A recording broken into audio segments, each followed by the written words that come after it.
Lots going on this week, as usual, especially when there's a presidential election going on. Um, let's see what I have first. So Friday night, last Friday, this last weekend, I co-organized you may have seen the post for Lights for Liberty.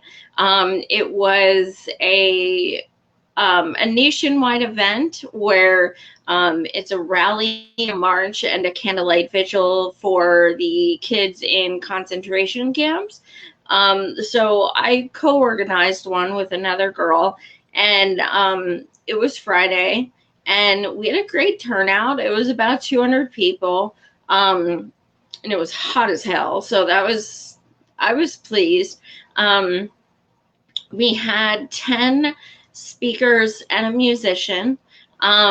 We had speakers who were, we had 2 Muslim immigrants. We had 2 Latino immigrants. We had an Indian immigrant.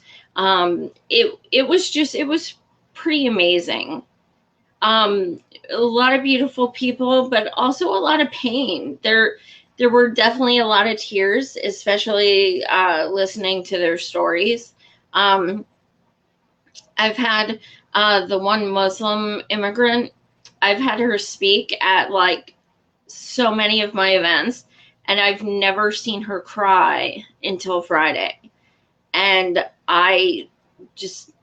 I couldn't handle it. It broke my heart because she's such a beautiful person, and she's a warrior, and she's an incredible mom, and she's just awesome. And to see her so sad, it absolutely killed me. Now the thing was, when she was speaking, this this is incredible. When she was speaking, okay, we always do all the rallies and everything on the Capitol steps because we're in Harrisburg, Pennsylvania. We're right there. Why wouldn't we? So we go on the Harrisburg Capitol steps, and she's speaking. I introduce her, and she's getting started. All of a sudden, 8 fire trucks. Woo, woo, woo, woo, woo. Like as loud as it could be. Sirens, lights, everything. 8 fire trucks pull up and park right in front of the Capitol building, right there. There's no fire. There's nothing. They are literally parked there with their lights and, sirens going. Just parked. Now, the cops said nothing, so obviously they knew they were going to do it. So they're parked. My girl's trying to speak. Nobody can hear anything except this piercing sound of sirens in 8 huge fire trucks. So, cut to them letting bagpipers out of the one fire truck. Yeah, bagpipers. So they step down, and they're getting ready to start playing. They literally were doing these things to tune out the voices of people of color. That's what this was. They literally stayed there and just blew their sirens and stuff. And it was so heartbreaking. People were like asking the cops, like, what is going on? Why aren't they allowed to block traffic, first of all, because they were taking up the entire street. Plus I'm thinking, I hope nobody's house is on fire, because these fuckers are too busy trying to, completely screw over, immigrants and people of color. And, they're all cracking up, like laughing hysterically. And we had a microphone turned up the whole way. Still couldn't hear. I was just blown away. And the girl, I hope she's not watching this, but the girl I co-organized with, I had never met her before. I was recommended to her as someone who is a, is a known local organizer. And so she contacted me and said, would I like to help? I said, of course. So, but when the fire trucks and everything were there, she actually started saying, thank you for protecting us and stuff. And I was just like, oh my God, that's not what this is. They're not here for our benefit at all. They are literally trying. I mean, this shit went on for over 10 minutes, easily over 10 minutes. It was probably even more. It was just disgusting. So I watched my friend as, tears rolled down her cheeks, and she, I was standing next to her so I could hear her. And, she just said, you think these fire sirens are going to drown me out just because I'm a woman of color and an immigrant? I mean, it was so heartbreaking. And like I said, meanwhile, you look back and these 8 fire trucks swarming with people are just hilariously laughing. It's the funniest thing to them. And fucking bagpipers? What the hell? Like, and the thing is, we had a permit. We got a permit. That was ours. It was crazy. Like, that was our space. And the freaking rent-a-cops over there. See, the thing about Harrisburg is that they, we were live, Teresa. Steve live streamed the whole thing because I was, introducing people and giving a speech and stuff like that. So Steve live streamed it. It's all on tape. One of the heartbreaking things is, in Harrisburg, you think, oh, that's a city. There's a lot of people of color. Yes, that is accurate. However, on the Capitol steps, we have had numerous white supremacist rallies. We have had those.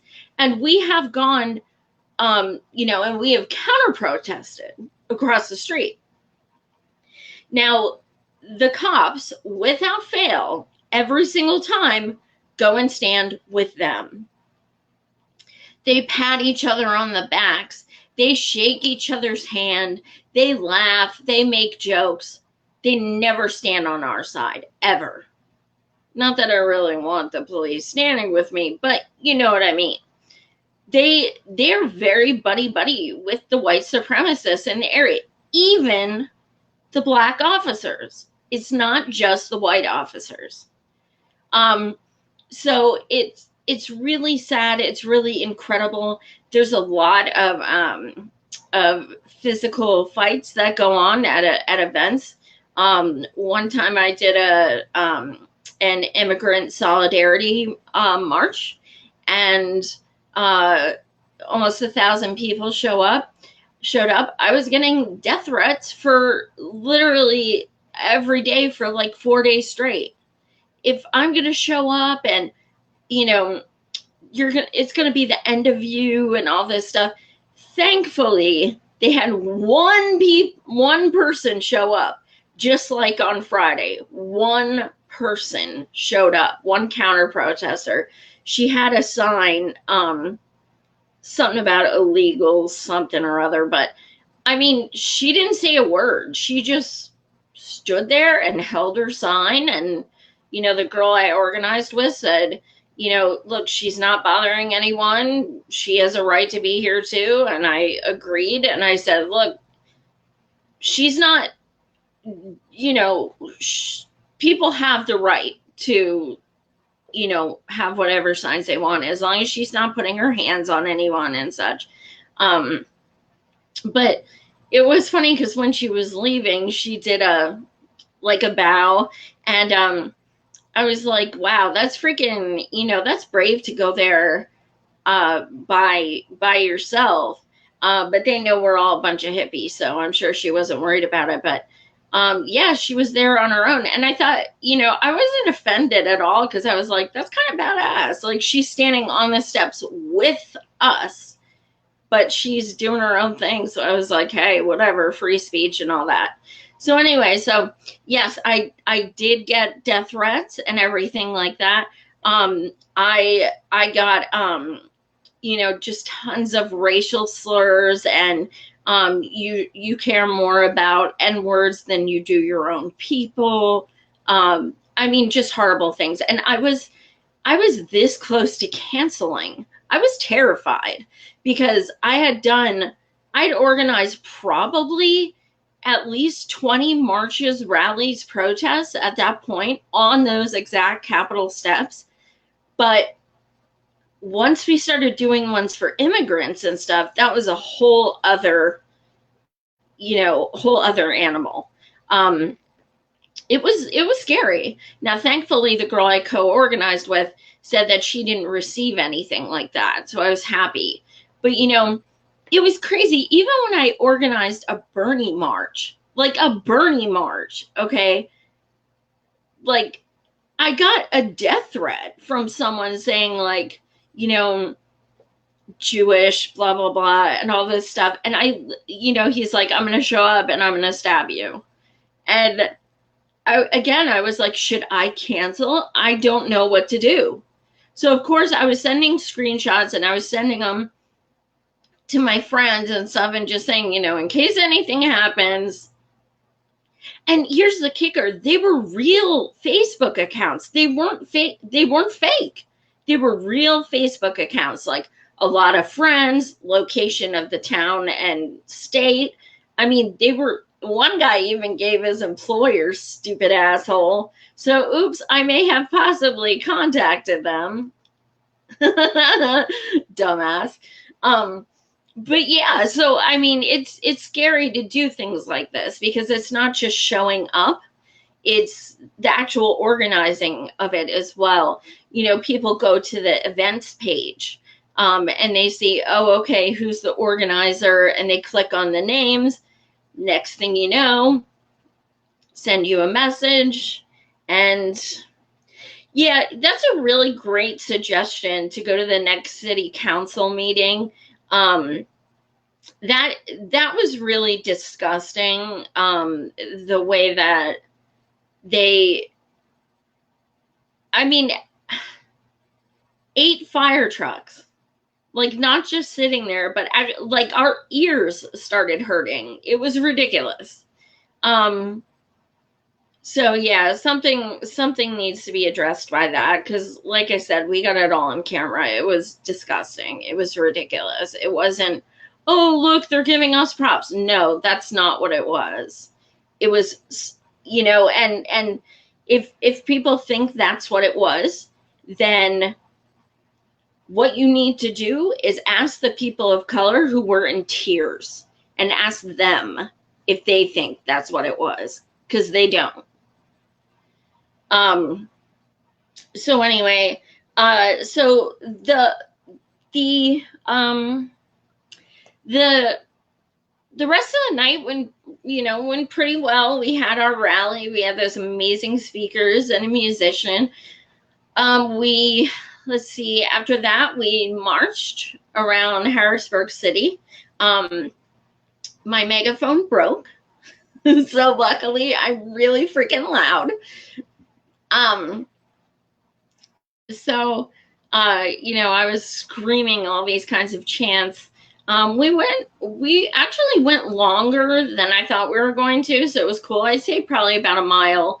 And then we went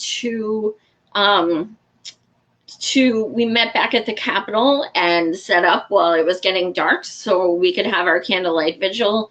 And when we had the candlelight vigil, we started singing songs like Power to the People and This Land is Your Land. And I just got goosebumps. It was pretty incredible. It was beautiful. It was awesome. It was like literally every age, every color, every religion, as it should be. You know, the whole event was about solidarity and, inclusivity. So, the attendees should have been, should have resembled that. So it was pretty awesome. So that's what I did Friday night. And it's always nerve-wracking when you organize or co-organize something, because you're like, how many people are going to show, and are there going to be any fights? My dad's so cute. He's 78 and I'm 40. And we were in the car on Friday, and he goes, what time are you going to be home tonight? I said, Dad, I don't know. Whenever, I got to pack up my shit afterwards, and I don't know. It'll be, I'm guessing, at least 10. And he goes, well, you need to call me as soon as you get home. And I was like, for what? What's wrong? And he's like, some people get rough out there. And I was like, Dad, I'm fine. And he's like, don't give me that. Call me when you get home. And I'm 40. But like, I get it. Because, people do act like total psycho sometimes. We had in Harrisburg, we had a LGBTQ rally to support. And this guy came by himself, which, if somebody comes by themselves and they act nuts, they're really psycho. Because usually people just like act like that when they're with a group of people and they get these big balls because like their homies are around. So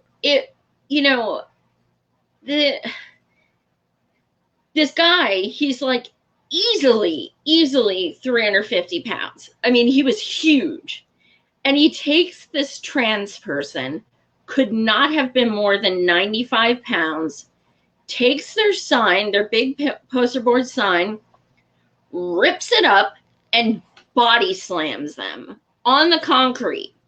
It's on video. Dude never served any time. They let him out. No fine, no time, nothing.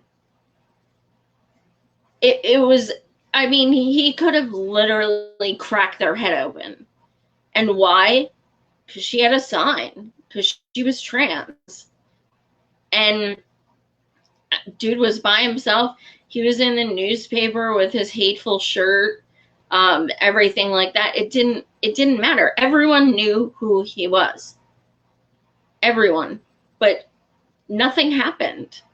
Because the marginalized people are the victims. If it was a white, affluent person or something like that as the so-called victim, you'd hear about that shit everywhere. So it was gross. I mean, this kid couldn't have been more than 95 pounds. I can't even fathom. I'm glad that they're even still like alive. So yeah, I mean, that happened right on the Capitol steps, where I always do my events. So it does get daunting. It gets scary.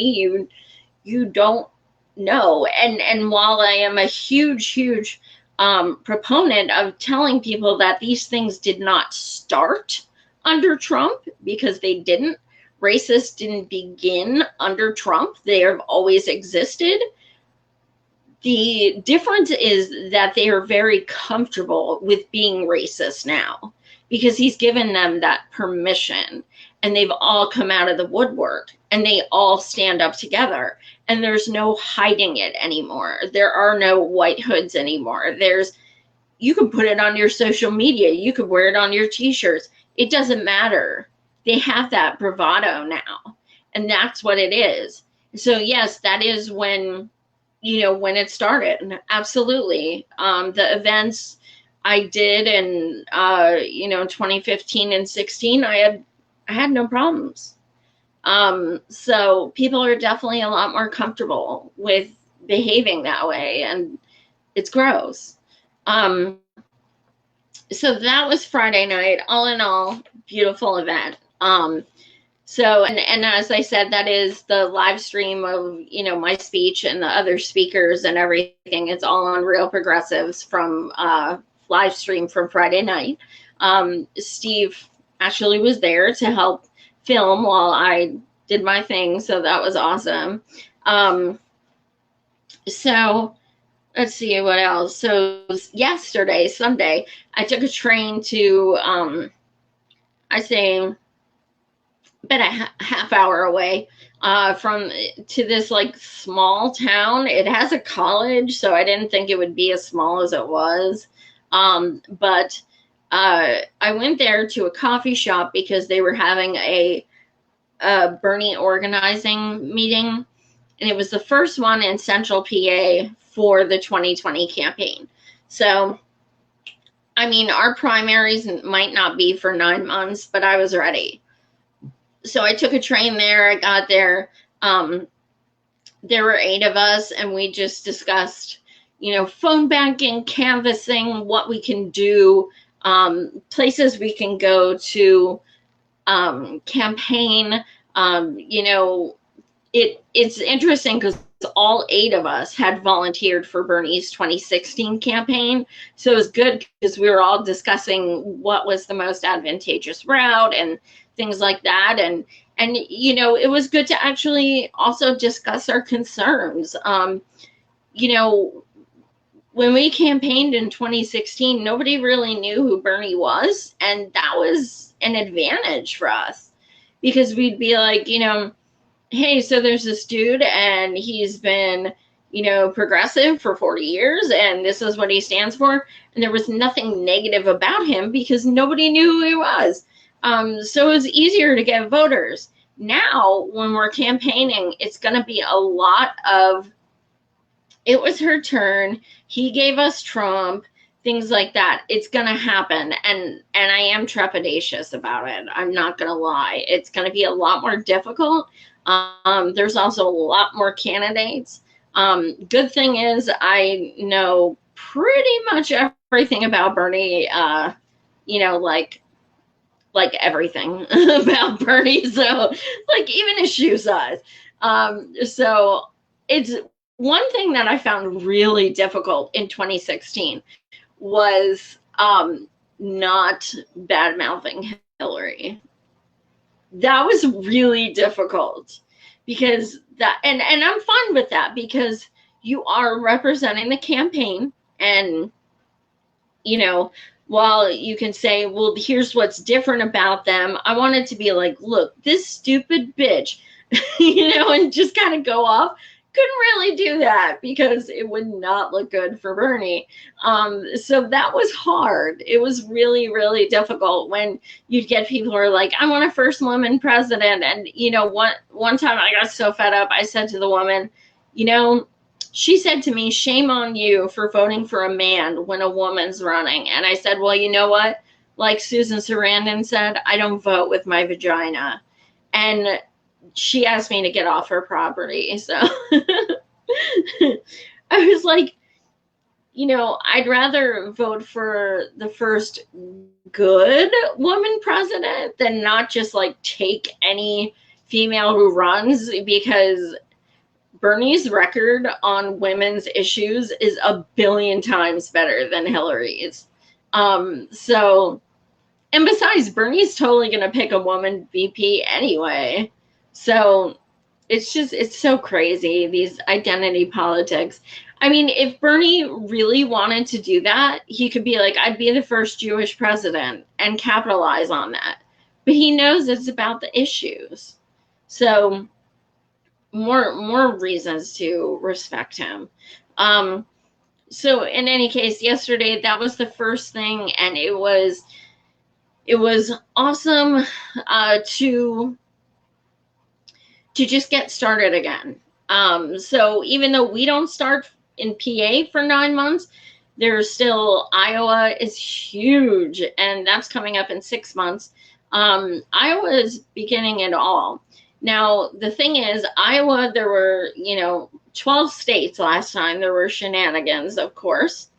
Well, minimum of 12 states. Those are the ones we can prove. So Iowa was great because it's a caucus. Bernie always rocks caucuses. Like, he nails them. He won like 12 out of 15. Like, he rocked them all because you have to stay there for hours and stuff. And, kids are like, okay, and they stay. But the interesting thing about Iowa was that they kept it going so long that people had to start leaving. They had to go back to work. They had to take a class, whatever. They were there over 4 hours. That shouldn't be the case. If it's supposed to start at noon, then everyone should need to be in that place by noon, period. Sit down. You should be out of there by 1 o'clock. But it went over 4 hours. No need for that. So they ended up getting tied. So we're like, oh, great. Okay, well, at least they'll split the delegates. In Iowa, they resort to a coin toss. Literally take a coin and toss it. Say Bernie's heads, Hillary's tails. That's how they decide who wins a tie in a freaking election, a presidential election, a coin toss. Okay, so Hillary gets 6 out of 6. She wins 6 out of 6 coin tosses. Now, mathematicians were flipping their shit.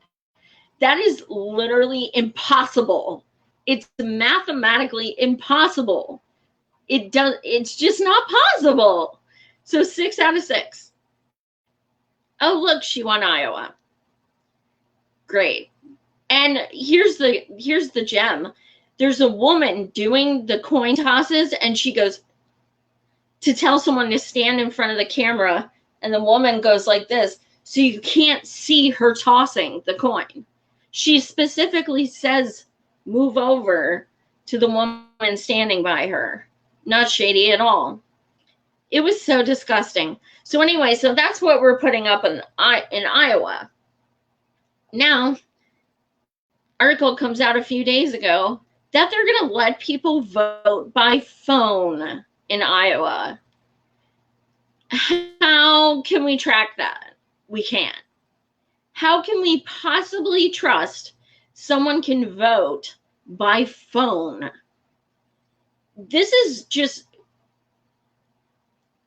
for people who are so up in airs about Russia, they sure don't give a shit about, using electronics.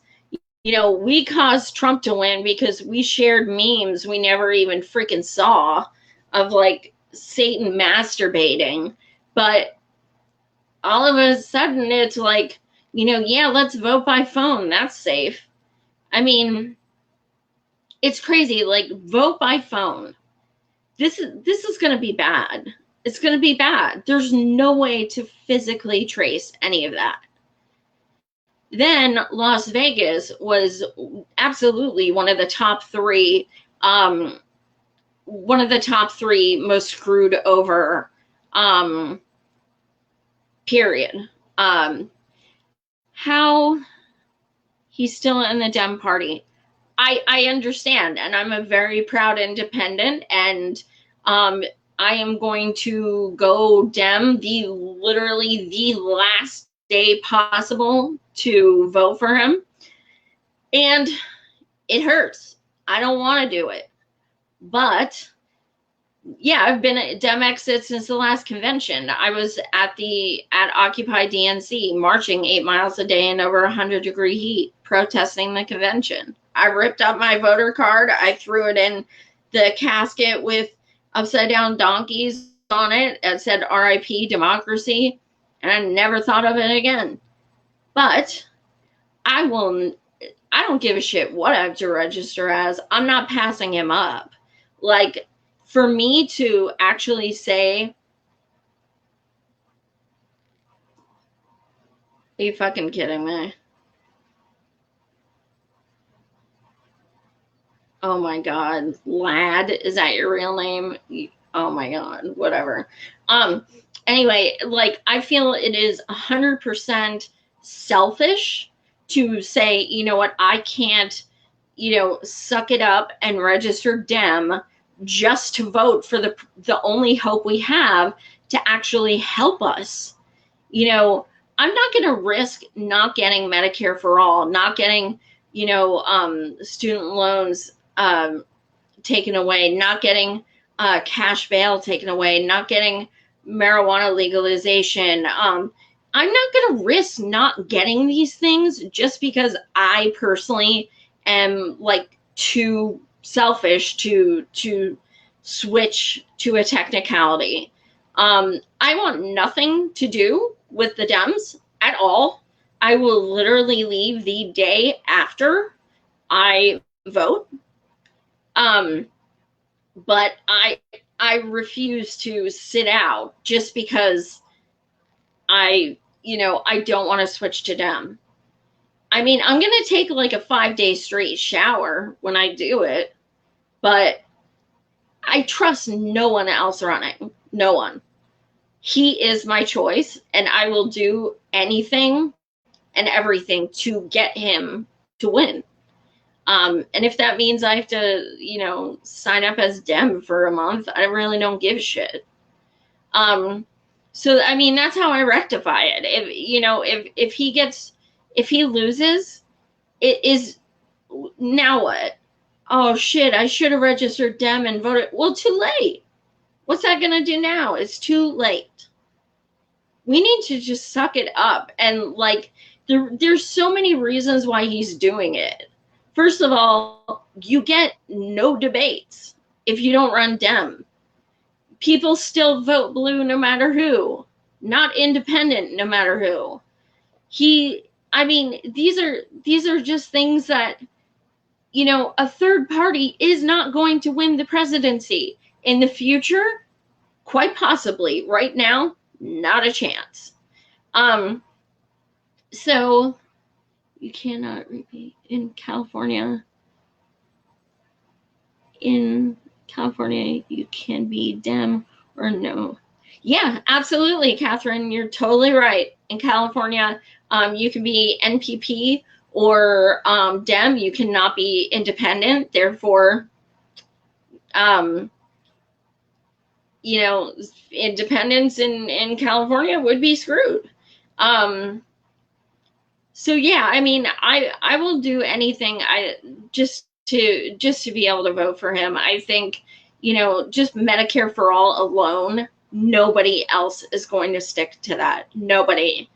Everybody's waffling on it. Everybody's saying everybody else is cool with insurance companies still being involved, or they're waffling with their pathways and their access. No, I want Bernie. He's the only one who is going to actually help save people. So, I mean, utopian dream would be to have open primaries across the country, since 38 states already are. That would be ideal. Unfortunately, we don't have that. So thank you, Crystal. I just made that up. But I mean, here's the thing. They say he's a spoiler for entering the Dem race. Can you imagine the opposition if he ran as an independent? They would be it would be bad. It would be absolutely bad. And there are millions of people who would just never vote for a third party. It doesn't matter how much they like him. Dems do not stand in transaction. Therefore, their supporters have.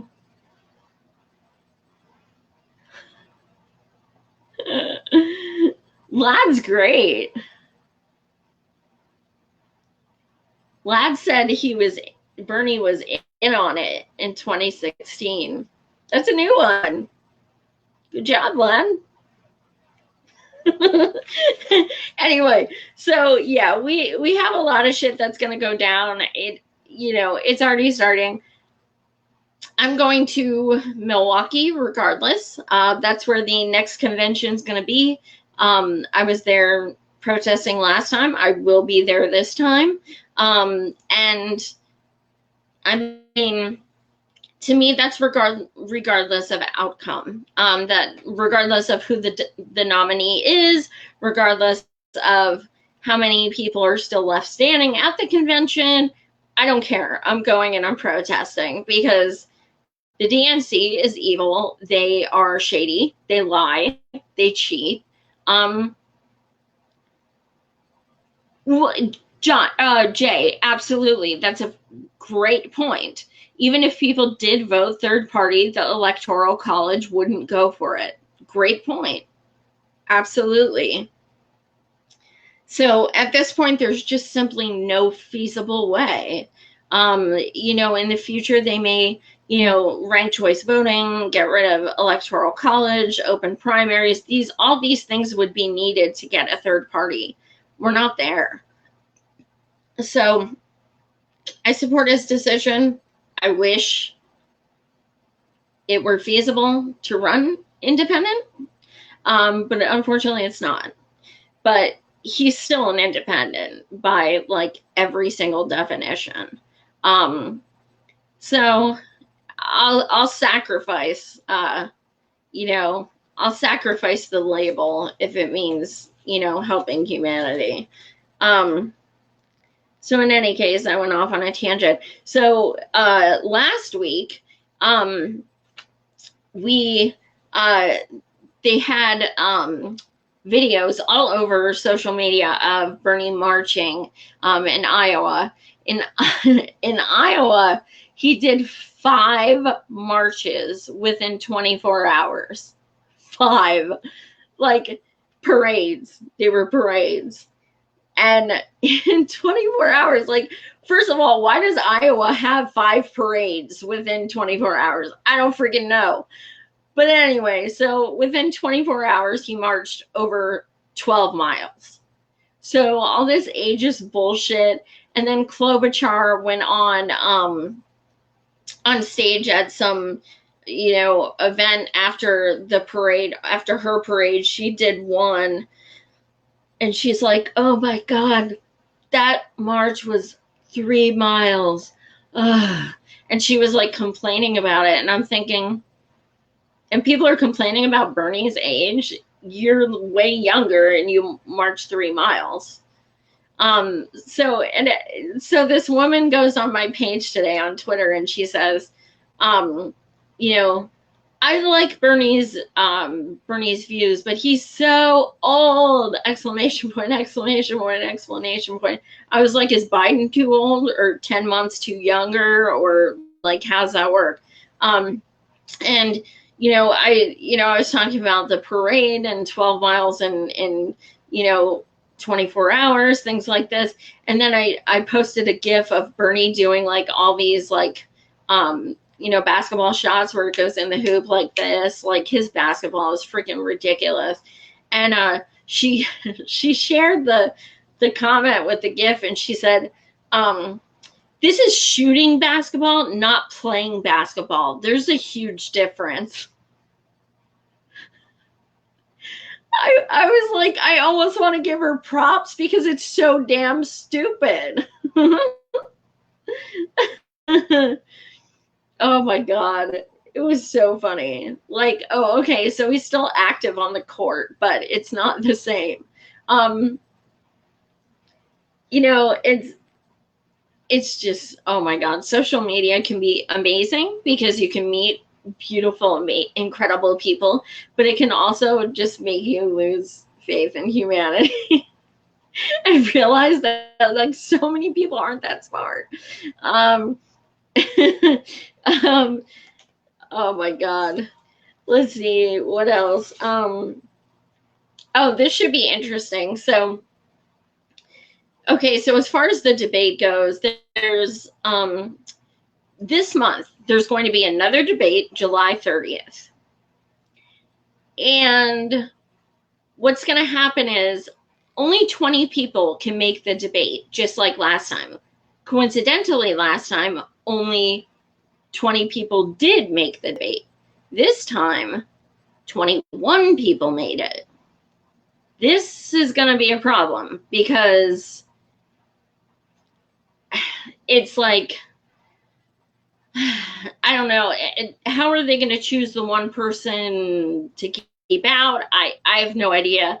Now, as far as Gravel, if you want Gravel, we met the monetary numbers we need. However, we still need to get 3 polls over 2%. We don't have any. We have 0.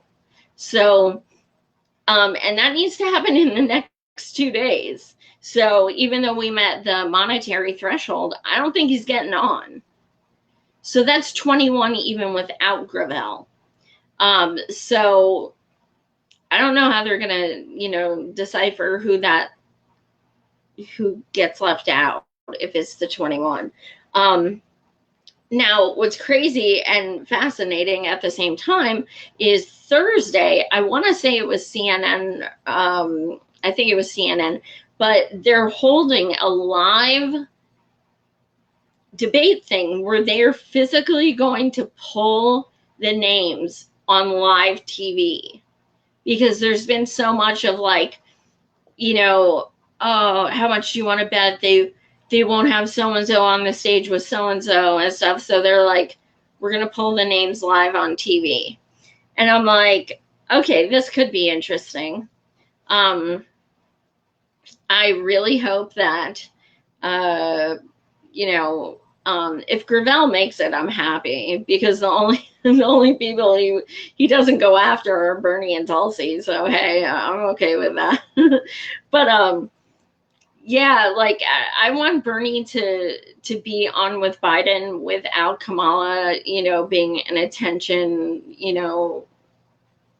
well, without wanting all the attention, let's put it that way. Because he didn't get a chance to rip into him because she wouldn't stop yapping for 5 seconds. So that'd be cool if they were together. I don't know. It's so hard for them to even get a minute to talk because there's 10 people on stage.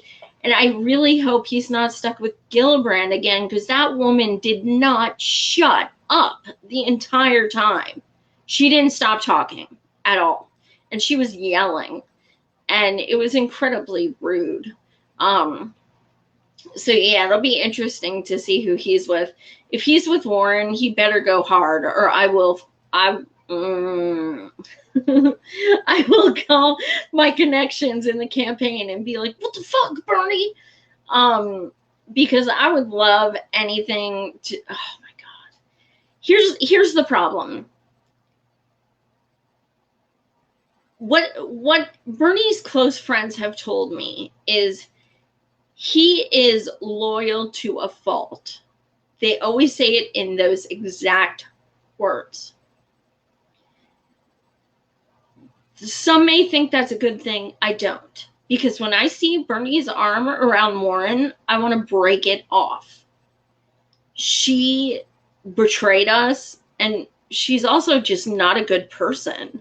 But the fact that he's just so loyal, regardless, really, really bothers me.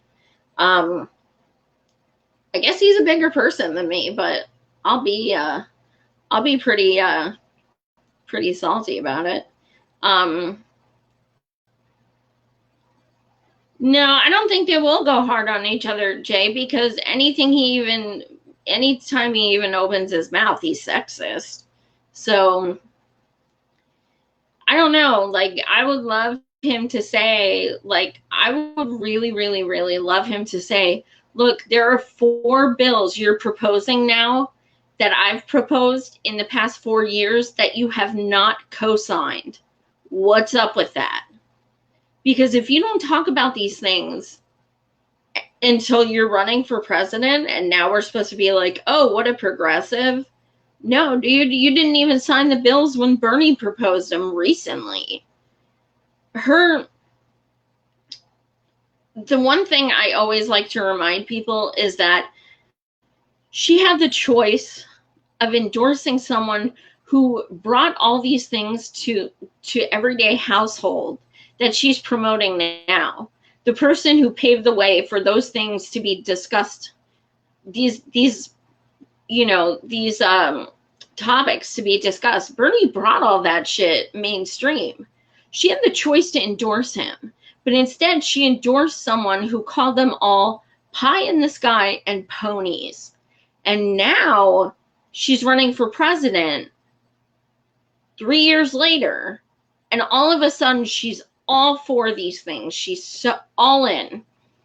Well, unfortunately, you got to read her legislation a little deeper.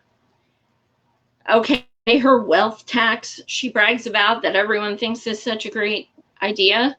It doesn't start taxing people and then until they're over $50 million.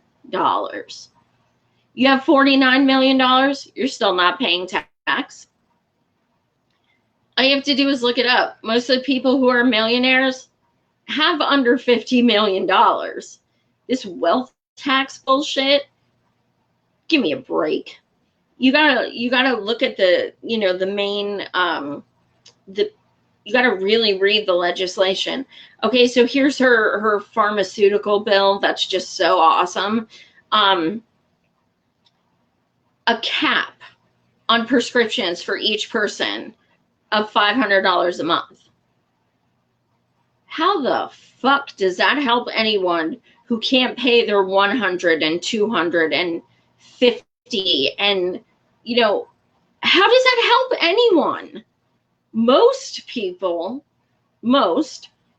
do pay under $500 per month, but they can't afford what they pay now.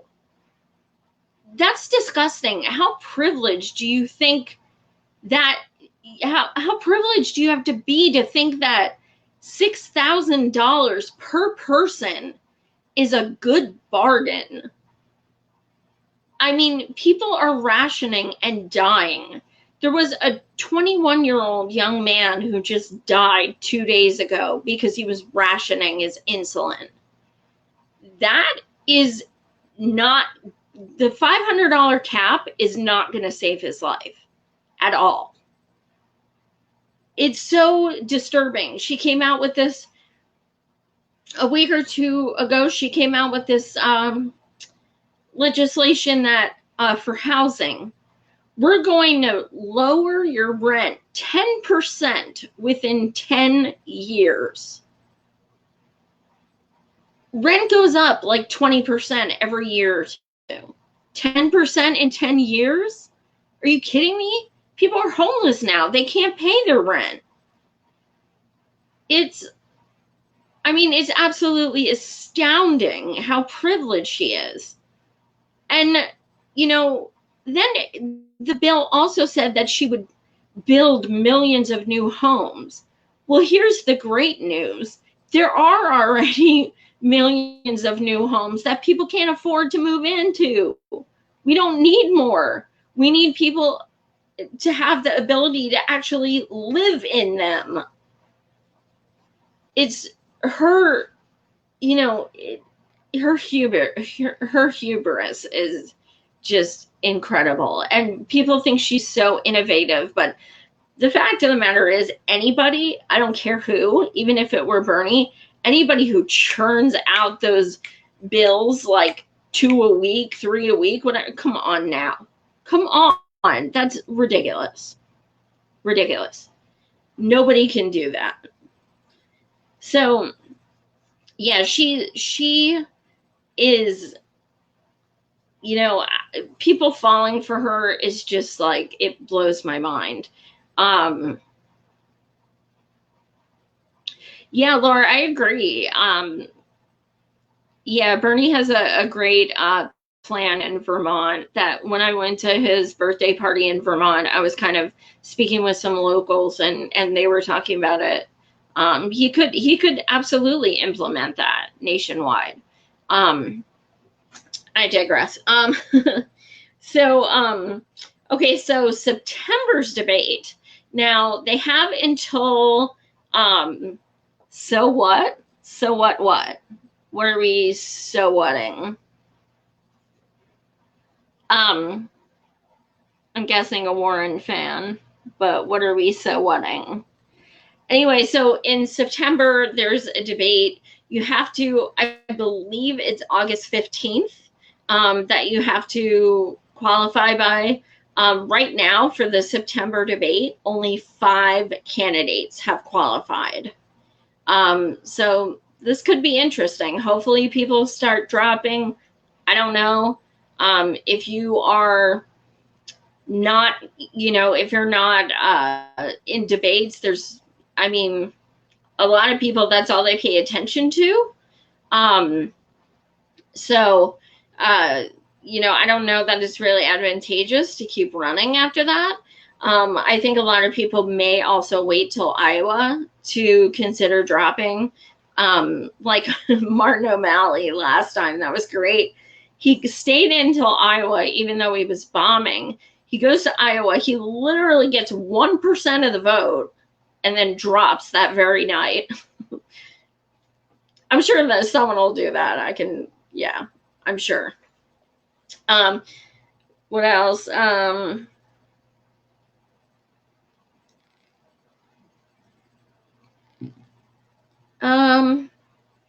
think that's all. Oh, that's what I wanted to say.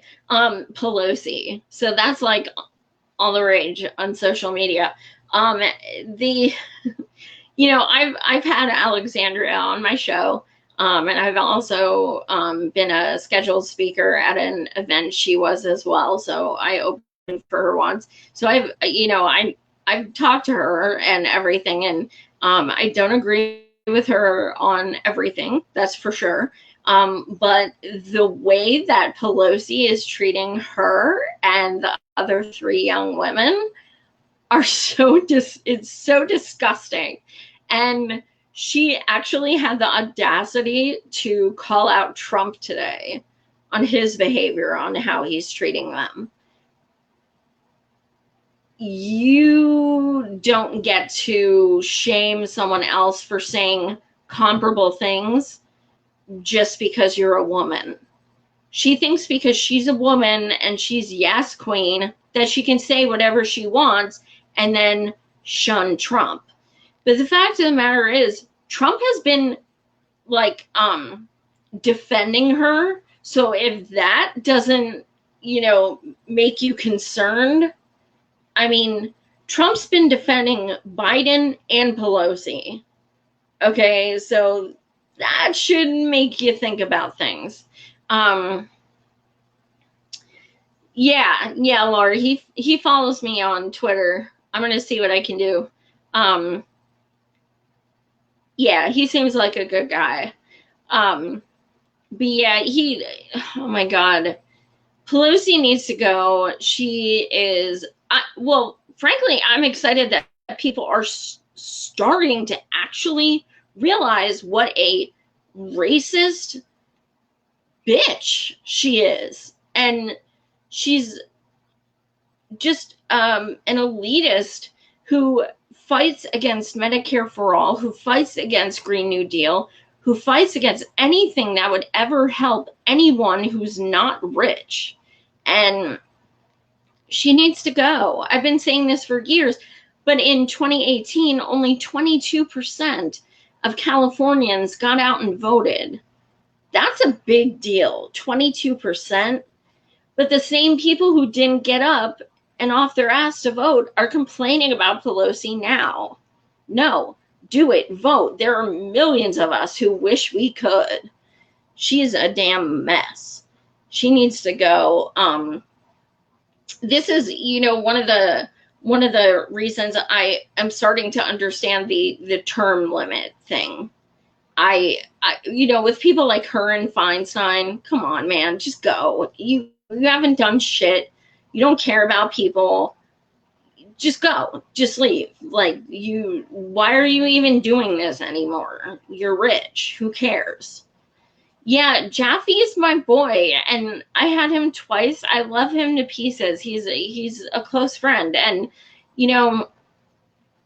it broke my heart that more people didn't get out and vote for him. But like I said, 22%, that was nothing.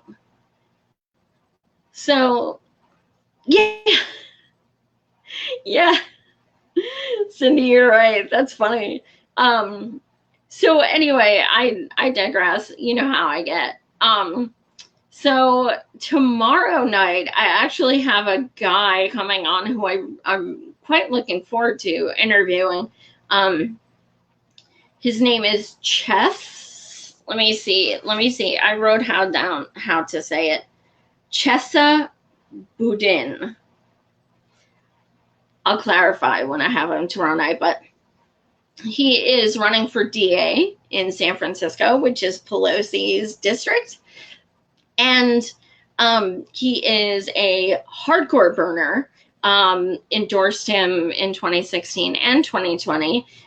He is endorsed by Larry Krasner. And as someone in PA, that's a big freaking deal. Larry Krasner is hugely respected by people of color and African Americans because he has done so much for them in our state. So yeah, huge burner. He talks about how they oh thank you, Teresa. I like lost. I was like, what? Yeah, he's awesome. He talks about how there's no other choice but Bernie when it comes to criminal justice because of he's never taken money from private prisons. He wants to get rid of cash bail, which, by the way, no other presidential candidate has signed on to Bernie's bill canceling cash bail. Just everything, voting for everyone. He was giving a list, and his dad is actually in jail. So it's going to be interesting to hear his story about, can you picture running for DA and your father being in jail? So it's going to be a really interesting show. He seems like a cool guy, so I'm looking forward to it. Tomorrow night, because of the he's in California and I'm in Pennsylvania, the time difference, tomorrow night is going to be a special time of 7 p.m. Eastern. So California time, that'll be 4. But yeah, you guys should tune in. It's going to be awesome. I have next Tuesday, not tomorrow, but the 23rd, I have Ro Khanna back for the 4th time. How he keeps coming back, I don't know. Because and I tease him like, Ro, I know you love coming on my show because I sit in front of a bureau and it's really professional. But he says he likes it because it gives him a break from, all those like corporate tools. But this is my first time having him back since he became Bernie's co-chair. So it'll be good to kind of discuss things, things like that. He's a great guy. We don't always agree, and I make that very known to him on his Twitter because he follows me, and I'm like, actually. But yeah, he's a great guy, and I adore him. So it's always fun to have him here. So yeah, I have some great shows coming up, but don't forget to tune in tomorrow night. That's going to be a good one for sure. So thanks for watching, you guys. You guys are awesome. I have the best viewers in the world. Real Progressives as a whole does. You guys are just so awesome, and you keep me going because otherwise I'd just be ranting to myself all day, which I do as well. So thank you guys so much for tuning in. Much love.